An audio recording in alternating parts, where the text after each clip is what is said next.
Welcome to Trapping Inc.'s Scuttlebutt podcast. I'm Rich. And I'm Sandi. And again, we were out on location, but this time it's raining outside, so we're in the cabin.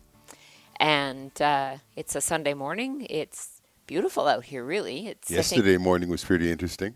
Yeah, it was zero. Yeah, 0 or 32 degrees Fahrenheit on the 25th of August. Yeah. It's not a killing frost. No. And there was no actual frost on anything out there, but it was nip. Well, we shouldn't act like it's any big surprise. I mean, I think one of the best snowstorms I've ever seen in August. Yeah, I said that right. In August. The best snowstorms I've ever seen in August was on August 4th. Oh. And the garden got flattened, remember? Yes. Absolute wet snow flattened it. It was done. Yeah. So, we can get snow, bad weather, harsh conditions any time of the year, really. I think, have we seen snow in July? I know we've seen snow in June. I have. And actually, I remember it being July 12th. Oh. Yeah. Well, there you go. Anyway, nothing new for us northerners up here to have some cooler temperatures. But this morning, it rained, I guess, overnight. I wouldn't know. I think I was sound asleep. You were doing a little flannel therapy, also known as snoring. Oh, well, sorry. It just means I'm comfortable and content and safe. And it's all those things out here. So we don't have any issues with people or, for the most part, animals, although we have had a bear visit us occasionally. Oh, a little bit. But that's all part of the fun and games of living out here. We are sitting in our kitchen, which is actually, as far as you're looking this way, there's about half that much that way in the cabin. This is it. But those are Sandi's dirty dishes. I know. She's going to get on them later. I always do the dishes and sweep the floor before we leave. Today's podcast, we want to talk about trapping a little bit and about planning, trapline, planning our season. So on a trapping podcast, we're going to talk about trapping. Yeah, I know. We rant, awesome. We rant and rave about everything, don't we? We do. Yeah. People love that.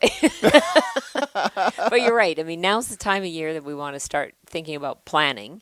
Now that we've got our winter's wood up, and that smell is in the air. And in fact, as we were wandering around with the Argo yesterday, there are certainly some definite signs of fall. There are some leaves that are turning, and the beaver are really active. And the beaver are active. Yeah. So we know that, and I mean, just by the calendar, fall is just around the corner. And that's one of the things that you do this time of year too, though, is as we're doing cleanup on our lines and that, and that's the next trip out, is we'll make as much as we can. I mean, we have hundreds of kilometers, over 300 and some kilometers of trail that we got to open, and a lot of it we can't open.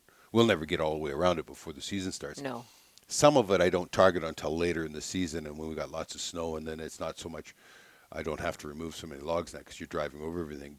And I mean, we go out there and do something about trees coming in, and inevitably we get an early snowfall where the leaves are still on a lot of the deciduous trees, and they just kind of cave in anyway. So it's kind of like you're darned if you do and darned if you don't. Right? One of the first things, though, I want to talk about is about trapping. And why is trapping still relevant today?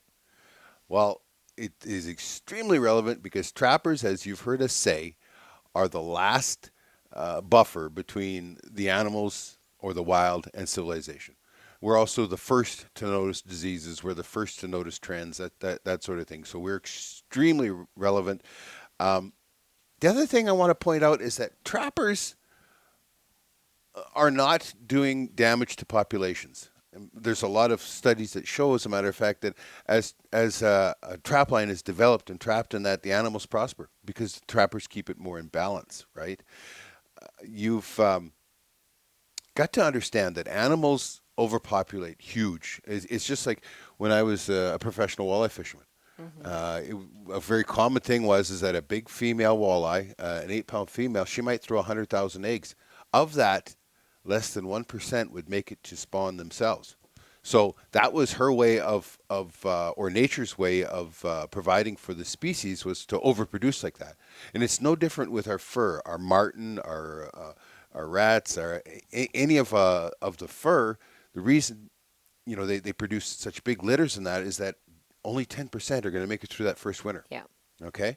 So trappers are just dealing in a surplus, nothing more. We are not damaging the core population. We're just handling the surplus, and that's why, especially with things like Martin, that we really look for to be targeting the juveniles as they disperse, the juvenile males, juvenile females, that sort of thing. And it's pretty easy to tell the difference about what you're getting, and we notice that really with our lynx on this line now. This will be our fifth or sixth winter on this line. And last winter was the first winter that we actually got a juvenile lynx. Yeah. Other than that, they've all been big, mature males and females, like big, mature males and females. And so now we've got it back in balance because we should be catching some immature. Because if you're not catching immature, it's no different than we go back to that lake. You know, when they do netting studies on a lake, and if they're not netting any little fish, then there's no future, right? Right. It's the same thing here. So. Not that we want to target all the little ones, but you don't really. I mean, there really isn't any set that targets a juvenile over a a mature adult. There's more of them. It's the old pyramid again. There's more of the juveniles than the matures, and the fact is that they're the ones that aren't going to make that first winter. Well, and you don't want that inverted triangle either, where all you've got is the older ones, because if they die off, then you've got nothing underneath, like you say. If you don't have those juveniles or young fingerlings in the fish population, then you don't have a future. So we're feeling pretty good about what our impact on this particular line has been. Absolutely. Things like your muskrats, populations can get out of control so fast. In the 80s, we had a huge, because fur populations crashed, and we had a huge infestation, I guess, or a disease swept through. Tularemia swept through northern Alberta. And it hadn't been until since from the 80s till the year 2000 before we started seeing muskrats again. When I was a kid, there was muskrats everywhere. My brother and I used to trap the ponds within the city limits of Grand Prairie, as a matter of fact, and we'd put on our skates every night after school and go check all our muskrat push-ups and everything. But then that all disappeared when they got disease, and that's the way this goes. Is that these populations get these huge buildup of up to the top where it's unsustainable, then they starvation or disease, and they crash down to where they're barely survivable. We want to just clip off the tops there so that we keep the sine wave a little closer to the middle, and it's sustainable over a longer term. Muskrats, believe it or not, she can have 4 litters a summer, even here in the north, up to 14 per litter. Yeah. Her first litter can have their first litter before the summer's out. Yeah. Not common, but it can happen. Yeah. So you can see how those populations just explode. Yeah. You know. Yeah. And they're hard on each other too. They don't like the competition in each other, and lots of times, they're pushing the young ones out and they've got nowhere to go. Yeah, well, we'll talk about that a little bit later about the fighting and that kind of stuff that goes on with overpopulation, but people always are emailing and calling and everything else and want to know how to start trapping. And I guess the first thing we have to talk about is the legalities. Yeah. And that's wherever you are, whether you're in the U.S. or whether you're in Canada. Here in Alberta, there's a number of places that you can get courses, but you must have a trapper's license of some sort. So if you have in Alberta, that's what I said. They have to know their jurisdiction for sure. Yeah. But the Alberta Trappers Association in Alberta is a great place to go for information if you are looking to become a trapper here, whether that be on a registered line or have a residential license, a residence license. Residential, same thing. So you need, if it is a requirement of your jurisdiction, you need to get your license. And in Alberta, and a lot of the jurisdictions now are starting to go this way in Canada, especially, is that you have to have education. Like I know that a snaring course is now recommended. Yeah. Which is because we use killing snares in Alberta, and so we have an individual course that is just for snaring, and I think within a few years it's going to be mandatory that you have to have taken it, or maybe might even have to review it every 5 years or whatever. Well, one of the great places to go for that sort of thing is find a local that's close to you, wherever it is that you are. And we know from traveling in the States that there's lots of locals around there in the individual states, and in Alberta as well. I don't know how many locals there are in Alberta, but we belong to one near Grand Prairie. Yeah. And you get a lot of information from there. It's a great place to be face to face with other trappers and learn. And a lot of these locals put on courses or bring in qualified instructors to be able to teach some of these courses, like the snaring course. Like we took that course last fall. Yeah. Yeah. One of the things too is when we're talking about locals, that might be your local club or whatever, but they will all be associated with your state or provincial association. Correct. And Yeah. so they'll be under that umbrella. And if there is any mandatory governance or whatever that they all have to follow, they will ensure that everybody is up to speed on it. Yeah. So the next thing that you need to know, so I mean, licensing and proper education is one thing, but then you need to find access. And unless you have a registered line, which in Alberta is called a registered fur management area, which is what we have here, we also have a residence license each. In Saskatchewan, it's an RTL, registered trapline. Oh. See, now, we couldn't have done that simple in Alberta. No. That would never work for the Alberta government. Every government's a little Saskatchewan's got it together. Yeah. RTL. Yeah, they don't have as many people to employ, I guess. I guess. Anyway, so access is really important, but in Alberta, you need written permission On private land. On private land. Yeah. So we've mentioned this before, but there are registered traplines and there are residence traplines. Residential licenses are good on private land, okay? So that's land owned by somebody. Registered traplines are out on the public lands. Registered traplines have an owner. We're on our registered trapline here. I am the senior holder. Sandi is my junior. The senior is the owner of the line. We are the only people, the senior and whatever juniors the senior has signed on, are the only people can trap on them on a registered trapline. Residential trapline is like our home quarter. Yeah. We can sign a resident on it. We can have our own resident license on it. Right. And but in Alberta and a lot of jurisdictions, those permissions have to be in written. They have to be signed and in writing. You also in Alberta have to check off if they're going to allow to use killing snares. Right. Yeah. So it's one of those things. It's just like when we talked about just a minute ago about the education. These are all defenses against what's coming. The antis and everything else, guys. When we show that we are being proactive and that a lot of people hate. Oh God, I've been snaring for 30 years. What do I need a course for?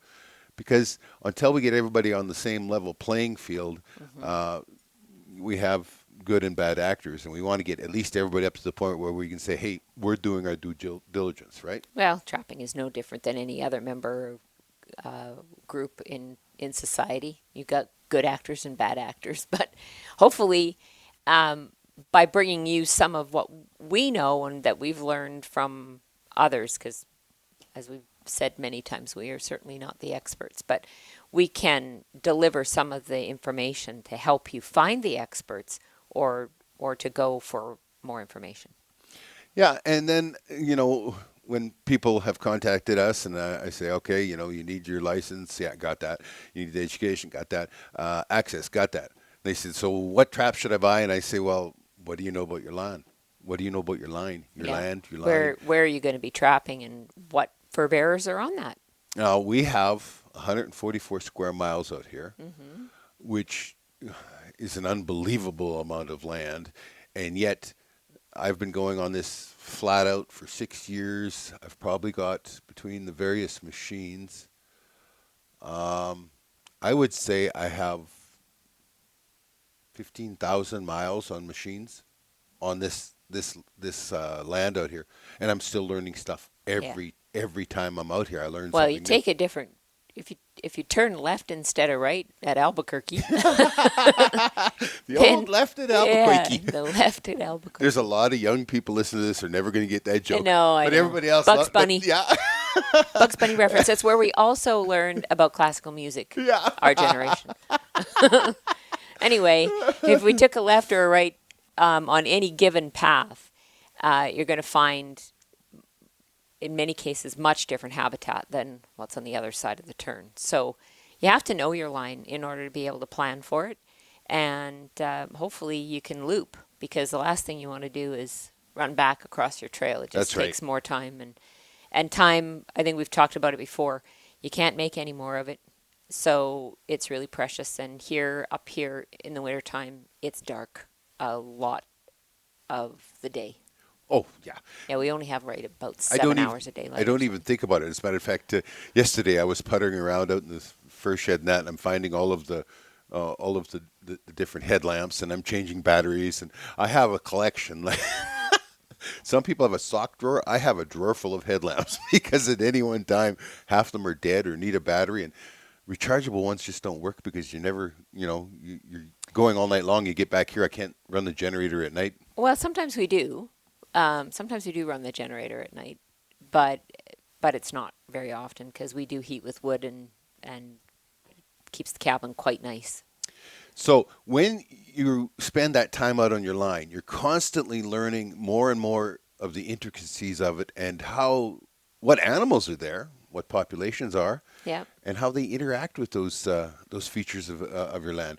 Those are so valuable. I mean, I can tell you that I like to catch fisher on, the best fisher set for me is right between, that transition line between a muskeg, like a tamarack or a spruce muskeg and the hardwood.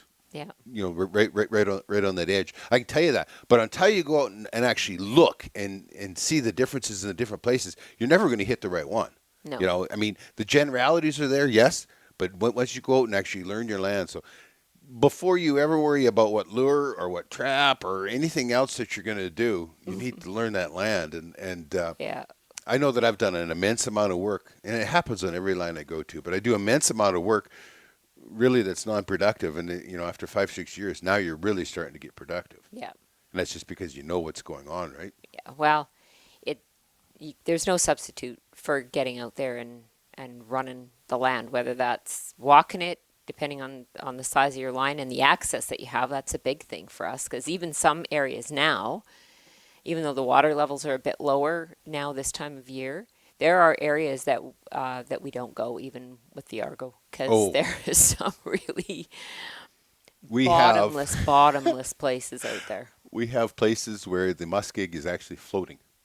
So you have willow clumps and moss and all that, and you can actually fall down between it, and God knows how deep it might be 12 feet deep. So even with the Argo, if you take and fall down in between willow humps, somebody's got to. Somebody has to get out and pull winch to try and get you out. And then sometimes. Yeah. I love how you put your hand on that, say that you're the somebody.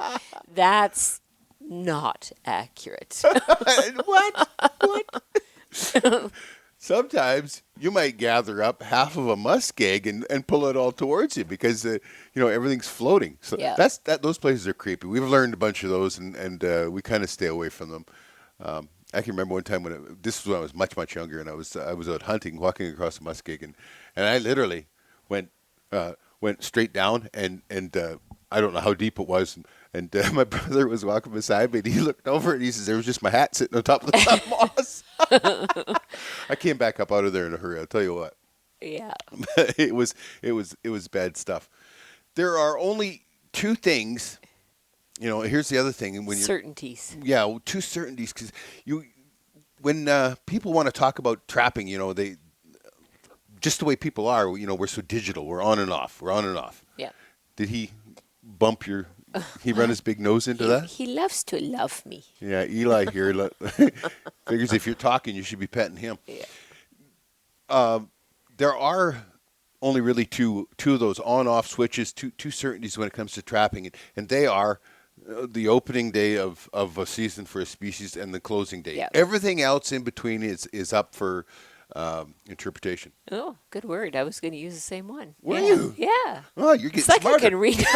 Now I can read your mind. That ought to scare you. Oh, I gave up on that. I knew you could read my mind years ago.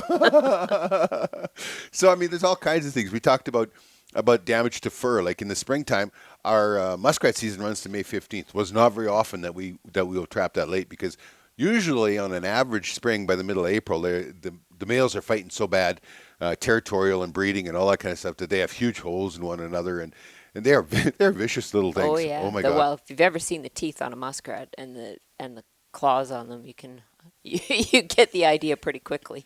Yeah, so I mean, we'll shut it down. There's no sense catching them if you're not going to get good money for them, right?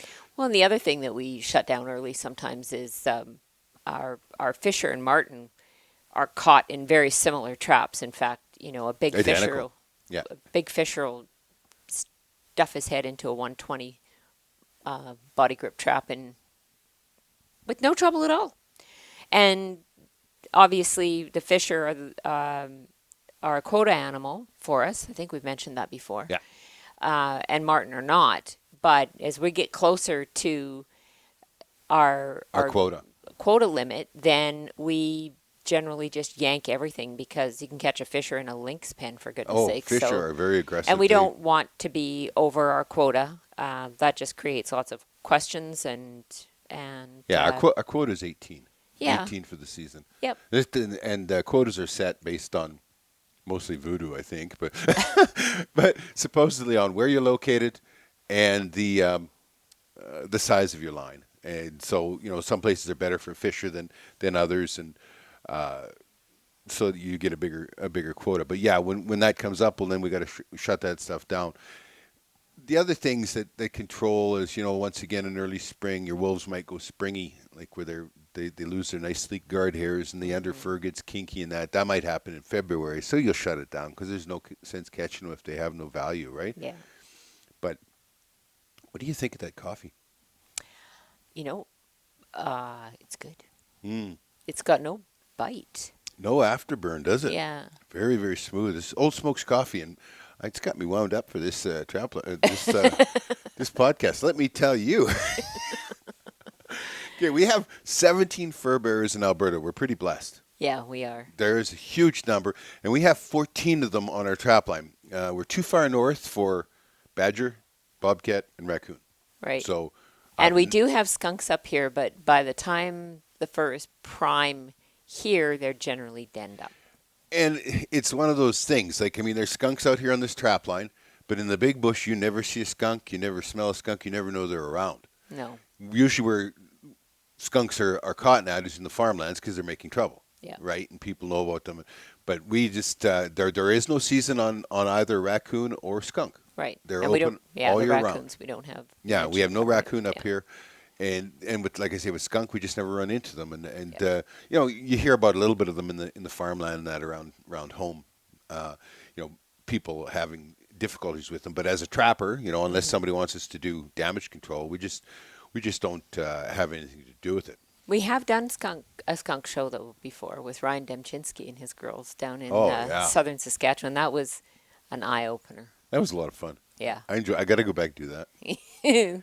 I liked it when you were extracting the essence. That was a lot of, especially. What was his warning? Oh, he said, so as you're starting to do this, keep your thumb over the vent because you're shoving a needle into the actual gland. Yeah. Yeah. So keep your thumb over the vent because they've been known to backfire or something like that. And it was like, wow. And it was a week before our youngest son was getting married. So it was extra special. Careful. So black bear are considered big game. They're not considered fur, but on every trapline, like our trapline here, we're allowed to hunt and shoot bait 6 bear. We're not allowed to trap them. Some places, Saskatchewan now has a trapping season for black bear. Yeah. And they're doing, I believe with leg snares is how they do it. Another animal that shows up often in snares is cougar. And here in Alberta, we've got an exploding cougar population. I think last year was it? Wasn't this year. It'd be last year at the AGM, Alberta Trap Association annual general meeting.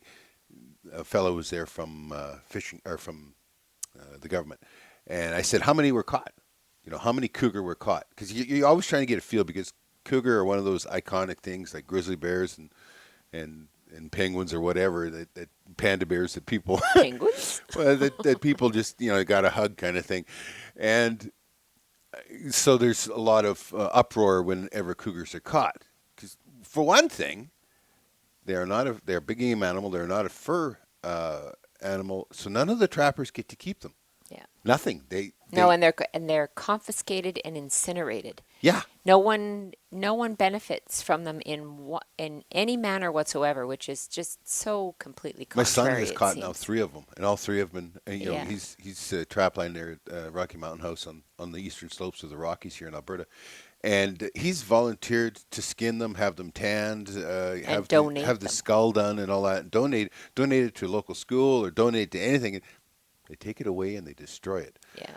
Anyway, back to talking with the Fish and Wildlife fella, and I says, so how many were caught in the last year by trappers? And he says 47.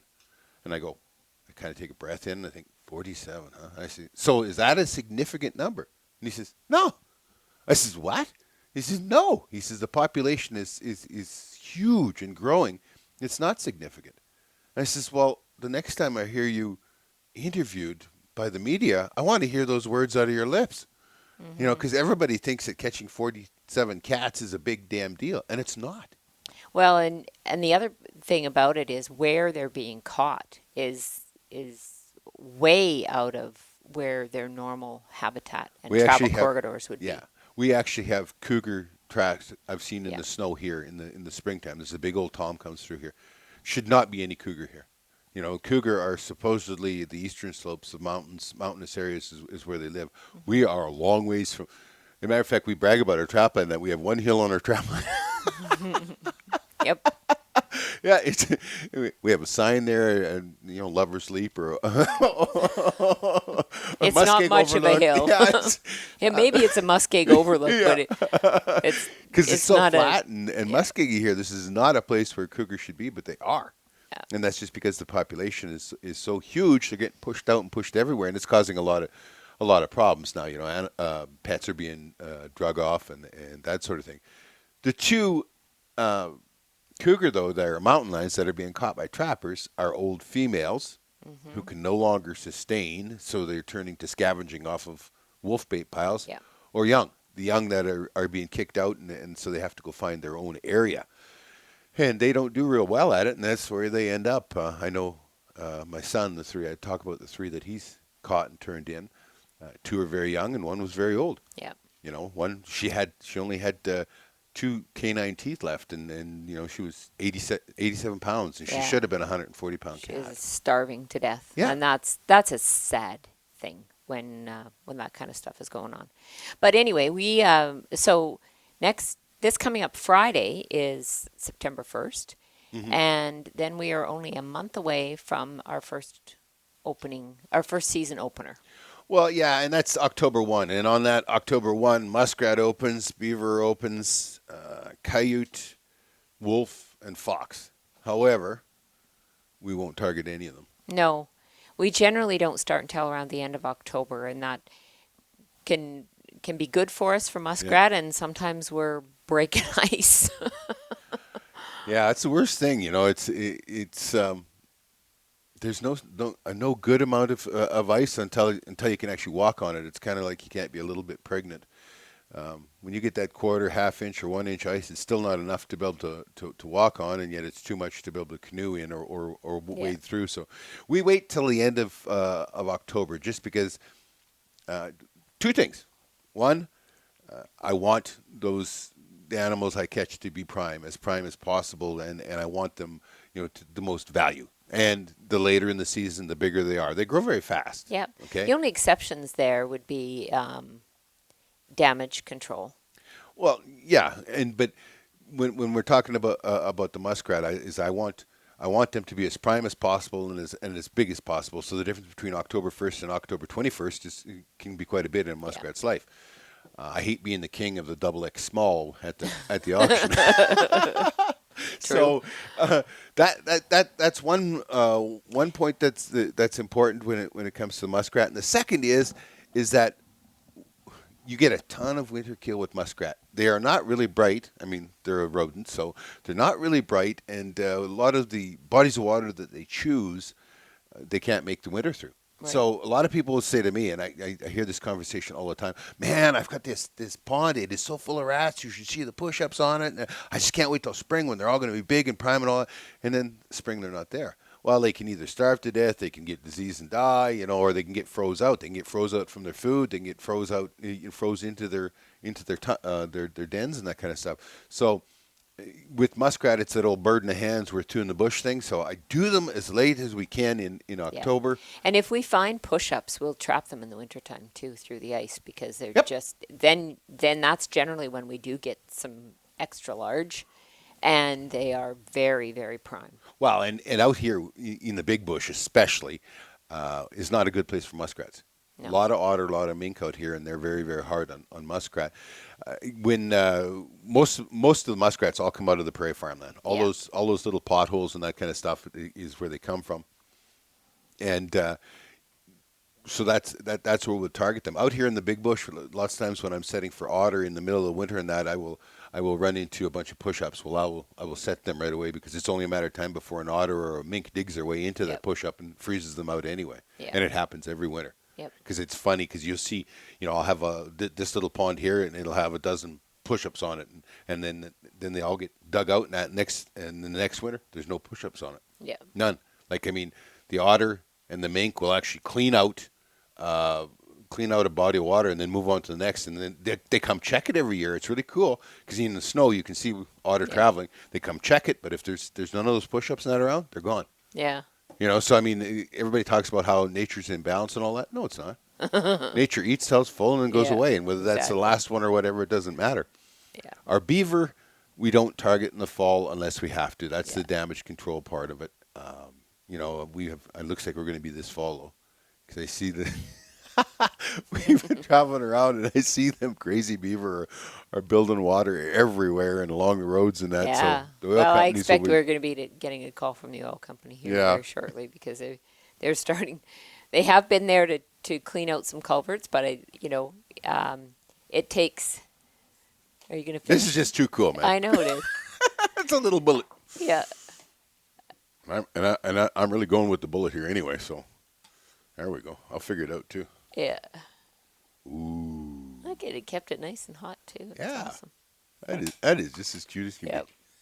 Anyway, so some beavers might get it this year, close to where we are, close to the roads, but for the most part, we wait then until January through the ice for them. A lot of, the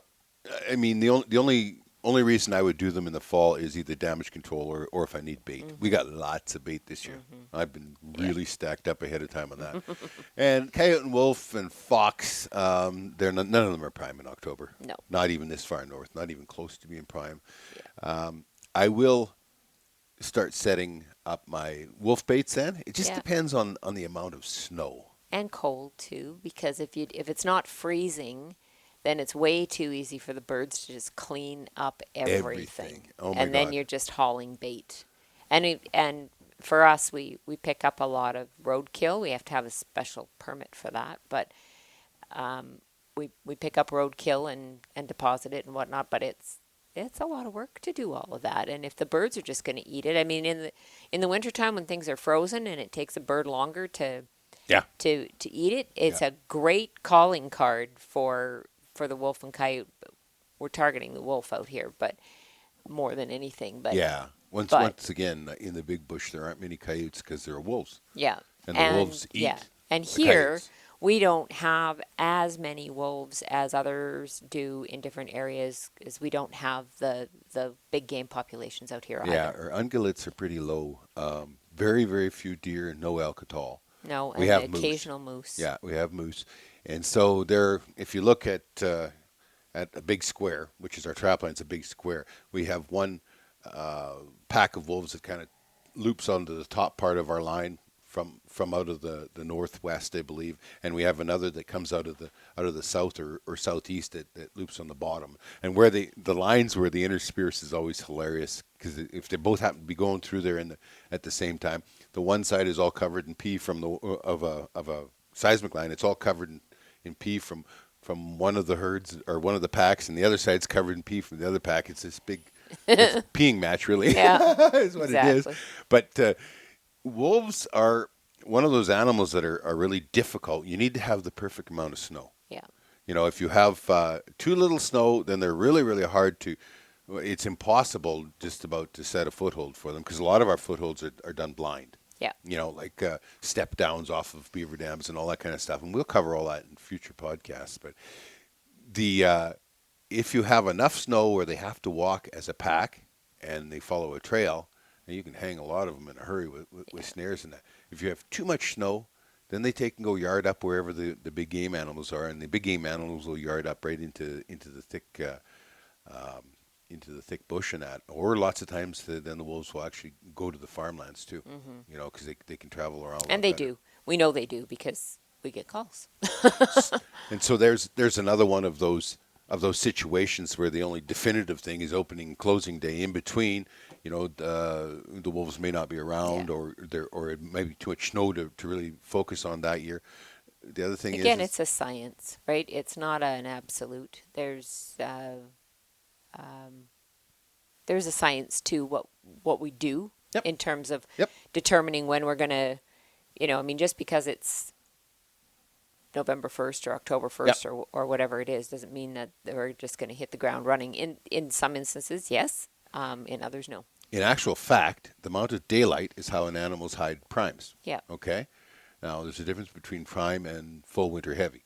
So prime is how thick the leather is. Right. Okay, so that's when beaver's a classic example. You take it, skin it out, and it dries, and it's got black on it.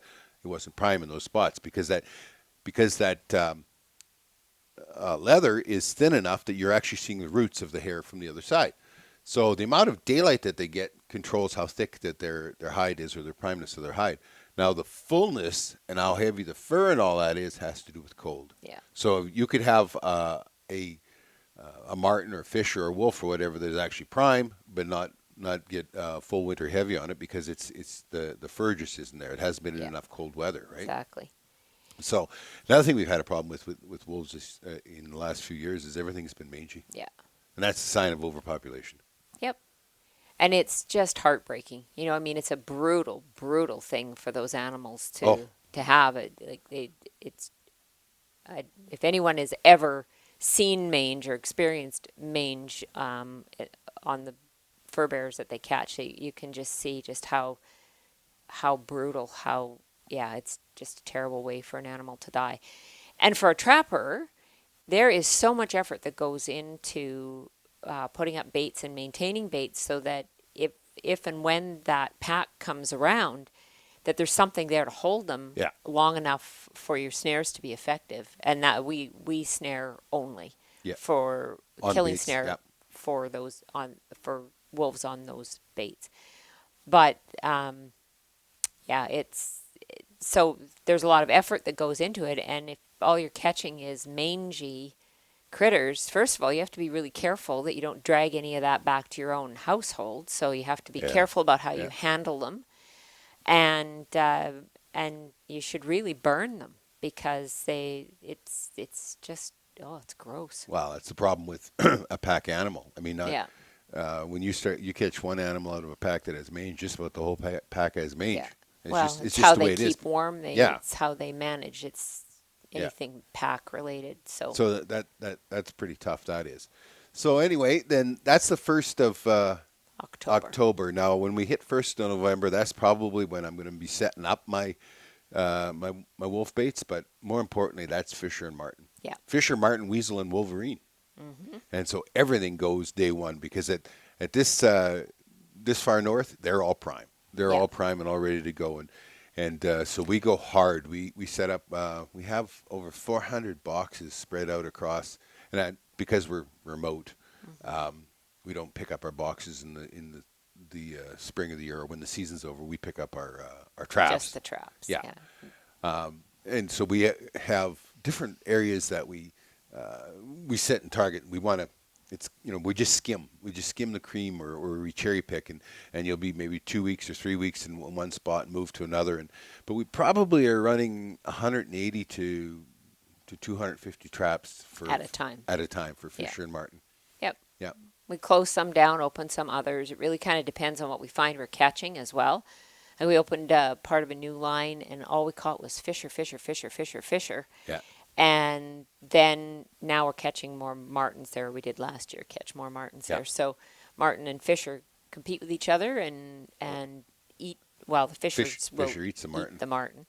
So It's all about you know, size. yeah, It's all about size. yeah. You know, you got the fox, you got the coyote, you got the wolf. Well, the coyote eats the fox, and the wolf eats the coyote and the fox. And it's the same thing with with the marten. He's here. Yeah. You know, the only thing he gets to eat are voles and mice and squirrels, but everything above him, the fisher, they eat marten. Exactly. So we don't trap anything close to the cabin really when it comes to fisher and marten. Mostly because we have short-tailed weasel here. Yeah. And They keep the mouse and squirrel population Yeah. under control here. So we have to be I careful. remember I was out here by myself one time, and it's easy for an animal to get underneath our cabin here because it's elevated a little bit and it's insulated. But I got in. I'd been out checking the line, and I got in. It's like 3 in the morning, and I lay down, and I must have fell asleep, just bang.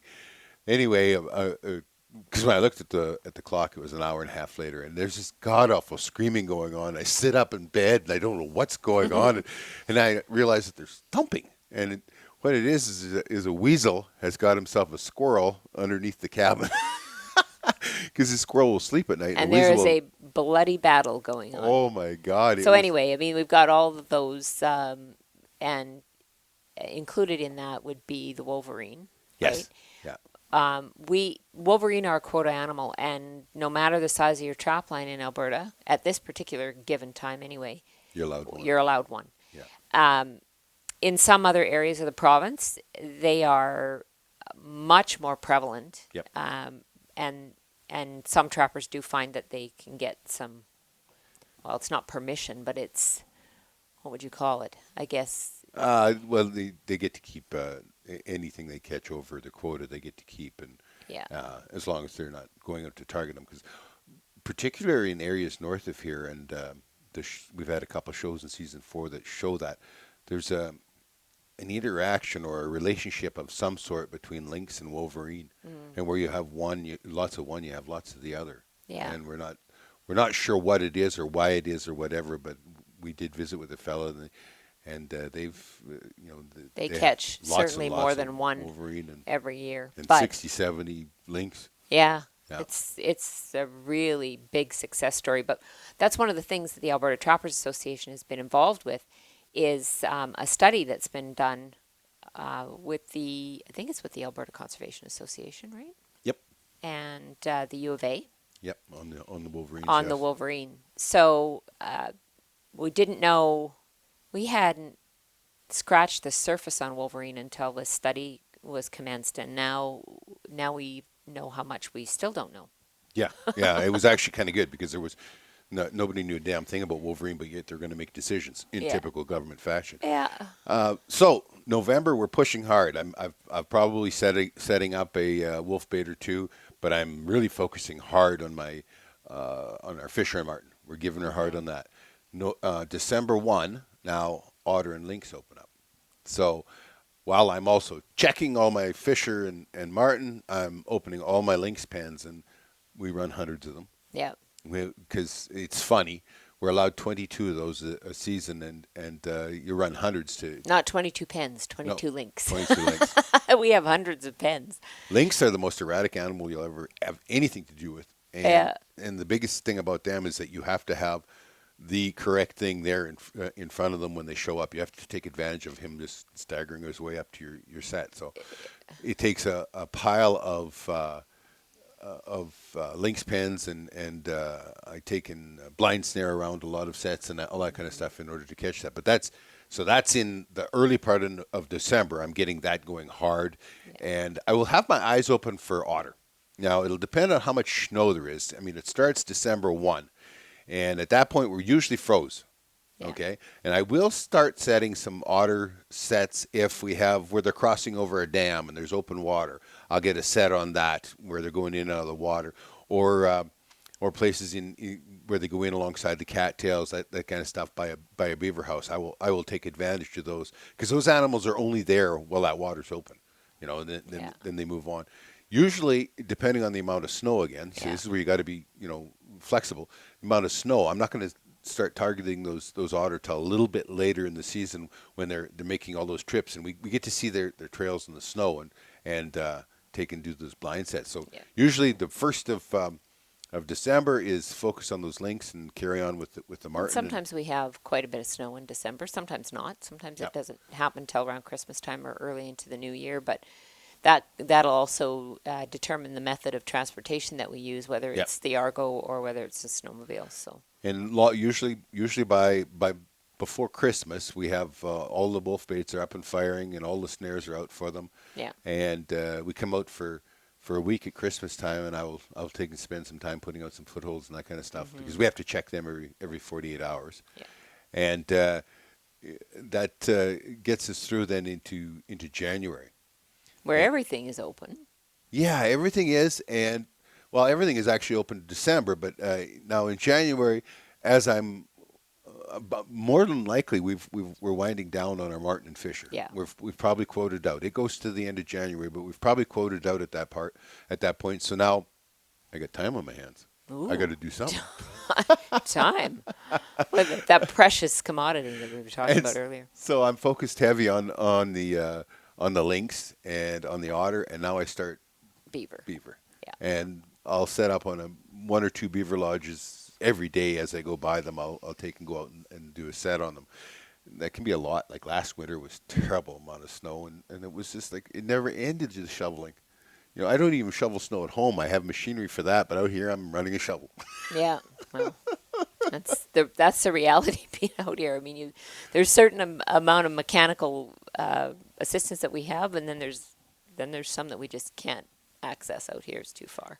We have in January and February. Usually, we have a Chinook or two, and that's Yeah. animals really move heavy during those Chinooks, so you can get a big flush of fur then. Yeah, and it's nice because then, if we have some nice days where the high is -10, it's just beautiful, Yeah. right? Most often, we pull our lines long before the seasons are done. Yeah, Like the mustelids, so that's weasel and Fisher, Marten, Wolverine. all go to the end of January. Actually, I think weasel goes to the 15th of February, but we pull they're an incidental to the other four or the other three. So those are all pulled for sure by the end of January.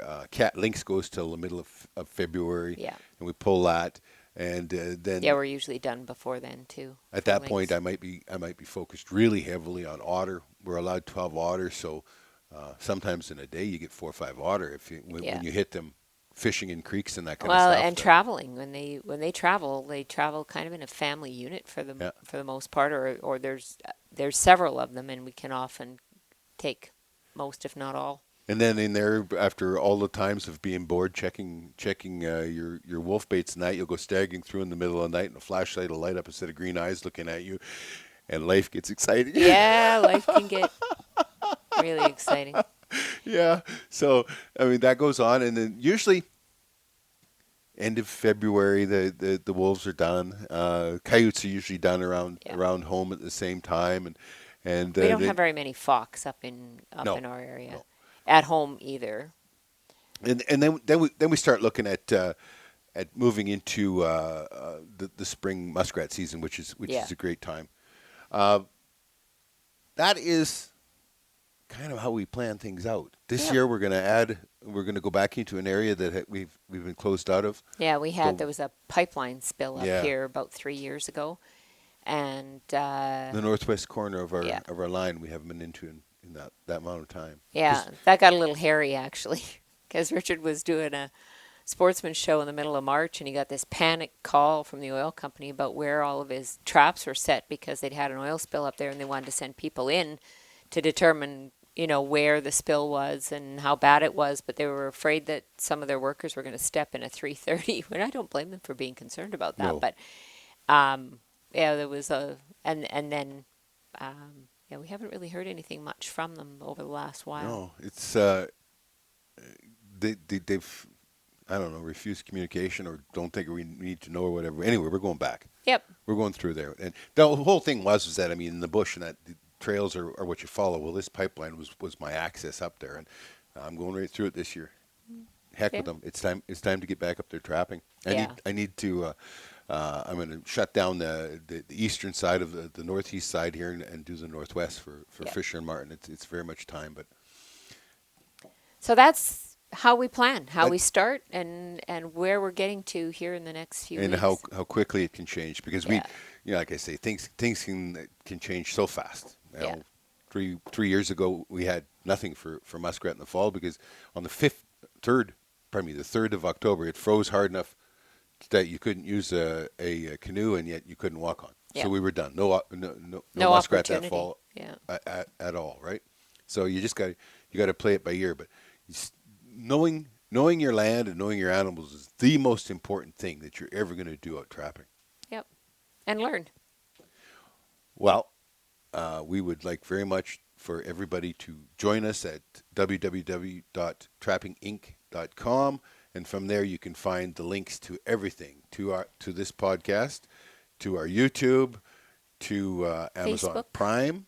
Yep. Yeah, we are a video direct supplier for Amazon Prime. We're doing really well there. Yeah. Very popular. Yeah. Our Facebook stuff, Instagram, Twitter, all that. We really like hearing from you all. We like spreading the message about trapping and why trapping is necessary and why trappers are good people. We're conservationists. Yeah, we are a conservationist. So thanks very much for joining us, and we hope to hear from you and see you, and we hope that you have a great season. And maybe we'll see you down the line.